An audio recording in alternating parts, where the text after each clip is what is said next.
Hey guys, what is up? This is Mr. A. Crizzy here, and welcome back to another movie review. So today, I just got back from work at the Phoenix movie theater for the day, so I just got back from work for the day at the Phoenix movie theater. So in today's movie review, I kind of felt like doing a review on this film, which, yeah, because I actually watched this movie, like, I think earlier this year, I think, as far as I remember.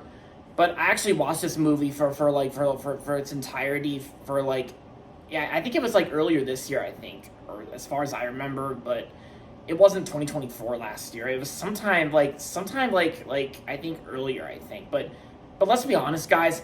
I actually watched this movie like a while ago. Let's just say that. So in today's movie review, I'm going to be doing a movie review on the 1979 legal drama film Kramer versus Kramer. Kramer vs. Kramer is directed by Robert Benton and stars Dustin Hoffman, Meryl Streep. Yep, Dustin Hoffman and Meryl Streep are in this movie. So, in this movie, we follow an advertising executive named Ted Kramer, which on the same day, like, you know, Manhattan advertising executive, like, you know, Ted Kramer. He's actually from in this movie he's from Manhattan. So on the same day that it lands the biggest account in his career, he learns that his wife, Joanna, played by Meryl Streep, is leaving him and their young son, Billy, played by Justin Henry. And so, forced to raise his son alone, Ted loses his job, of course, like, because since he's forced to raise his son, like Billy, like, Ted loses his job, but gains a stronger relationship with the child, and with the help of another single parent, Margaret. When Joanna, like, returns to claim custody of Billy, the ensuing court battle takes a toll on everyone concerned. And yeah, so I first heard about this movie like a long time ago. Like, I remember doing research on YouTube, and I remember watching this one video where Nathan Lane talks about the movie Kramer versus Kramer, and then and so and then I remember hearing a little bit about this movie like a long time ago, hearing lots of amazing things about this film, because this movie actually won Best Picture of 1979. Because, yeah, this movie was actually one of the Academy Award winners for Best Picture. Yeah. And yeah, even after watching this movie, I can definitely see how this movie won Best Picture, and how really good this movie is. And yeah, even after watching it, this movie was actually really amazing and definitely one of my all-time favorite Best Picture winners. Yeah, because I absolutely loved everything about this movie. Because I gotta say, the screenplay and directions by Robert Benton, who directed this movie, he does a great job directing this movie. And of course, this movie is also very well written too. And sometimes when you think about it, sometimes this movie is also like related to like Father's Day as well. Because I know it's basically like one of those drama films that's about like a father, and of course, like a father who works as an advertising executive in Manhattan, New York. And so, but then of course his wife Joanna is leaving him and their son behind. And so, and then of course, like, you know, Ted struggles to take care of his son alone. And so, yeah, and like even sometimes this movie can get pretty depressing sometimes, because sometimes this movie can get pretty sad sometimes, while at the same time heartwarming, as you see like Dustin Hoffman and Justin Henry playing Billy and Ted. Because I gotta say, their performances were actually really good. Yeah, their performances here were actually like definitely really good. They give like one of their best performances, and that's probably one of the reasons why this movie won Best Picture. And yeah, and of course, Meryl Streep is also really good in the film. Like, you know, Meryl Streep was great in this movie, along with, you know, like I said, Dustin Hoffman and, you know, Justin Henry, who plays Billy in the film. And, oh yeah, because even like a long time ago when I first heard about this movie, there was actually like one scene in the movie that everyone knows that was actually parodied on Family Guy. Yeah, that's right. This movie was actually parodied on Family Guy, that has something to do with like the ice cream scene. Yeah, like the ice cream for dinner scene, like towards the first half of the movie, and it's basically how Billy like gets the ice cream from the fridge, and, you know, and Ted tries to stop him, but then of course like Billy ends up eating it, and then Ted like punishes him, like Yeah, because like Family Guy actually parodied that scene, of course. Like you put that ice cream in your mouth and you are in very, very, very big trouble. And then of course the scene ends with like, I hate you, I want my mommy, I'm all you got. And on Family Guy it's, well, I'm the best you've got. Yeah. Cause I remember, cause I actually remember that episode of Family Guy when it parodied Kramer versus Kramer. Yeah, the ice cream scene and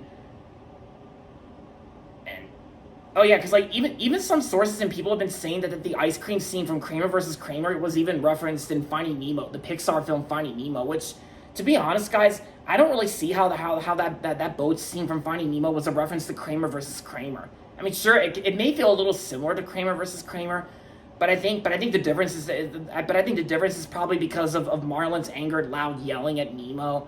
And of course when Nemo touches the boat before he gets kidnapped by P. Sherman, the diver and dentist. Like, yeah, because like, and that's one difference between the ice cream scene from Kramer versus Kramer and the boat scene from Finding Nemo, because nothing was stopping or interrupting Ted from punishing Billy. Kind of almost like the difference between like, you know, P. Sherman, the scuba diver, and Dennis interrupting Marlin from punishing Nemo he was about to give for touching the boat against his overprotective parenting method. But yeah, I only see this movie when it was referenced on Family Guy, because you know the Family Guy parody to this movie is actually very funny. Yeah, but of course I also remember like back in the old days of YouTube. I know I don't really talk about this all that much, but I know some people that used to use Go Animate and used to make those like grounded style videos. Like they even made some Kramer versus Kramer references where that Go Anime character like gets ice cream, and then of course it basically those Go Anime characters are like reenacting the ice cream scene from Billy. Excuse me, the ice cream scene. Well, you get it. And plus it was also referencing both not only this movie but also on Family Guy. Yeah, I know I keep saying that, but it's true. But all that aside, Kramer versus Kramer is definitely one of the best picture winners I've ever seen, and I absolutely loved everything about this movie. And I can't really think of a single flaw with this film, because I gotta say this is actually one of the most perfect, flawless films. Yeah, with great performances by Dustin Hoffman and Meryl Streep, and yeah. And of course, this is also one of the rare times where I actually do get to see like one of the earliest films from Columbia Pictures that uses the old Sunburst logo. Yeah. And of course, besides the ice cream part, I know there were some good scenes as well. Like I know there's like making breakfast, like the French toast scene I thought was nice. And yeah, and sometimes this movie can also be related to like Father's Day as well. Like if you watch this movie for Father's Day, then yeah, which kind of explains why I'm wearing my Bandit Healer shirt from Bluey, since I know this movie has something to do with fathers and all that. But yeah, but of course I didn't really watch this movie on the actual Father's Day, because I think I actually watched this at another time, like a while ago, like, you know, just a while ago. So. Yeah, and of course it also has a nice ending too, and you know it's like where it takes place at an elevator, and yeah. So, what more can I say about Kramer versus Kramer? I can easily describe this movie as a perfect father and son related movie, and yeah, and like I said, definitely one of the best definitely one of the best Oscar winners for Best Picture of all time. Like, one of the best Oscar winners ever. That's the way I can describe it. So, overall, Kramer vs. Kramer was an amazing, emotional, well-done movie. And I'm going to give Kramer vs. Kramer 5 out of 5 stars. A 10 out of 10. So, there you have it, guys. If any of you guys out there have not seen Kramer vs. Kramer, I don't know what you're missing out on, because this movie is amazing, and yeah, and this movie is definitely how that scene in Family Guy got its reference and parody. Yeah. So there you have it, guys. Or if it's worth a rewatch, then yeah, I recommend giving it a rewatch. And there you have it, guys. That's gonna be it for my movie review on Kramer vs. Kramer. Hope you guys liked it. And with that being said, thanks for watching as always. And if you're not subscribed yet, don't forget to subscribe if you haven't yet. And also make sure to like this video as well. with that being said, until next time, this is Mr. A. Crizzy saying goodbye, everybody, and that's about it.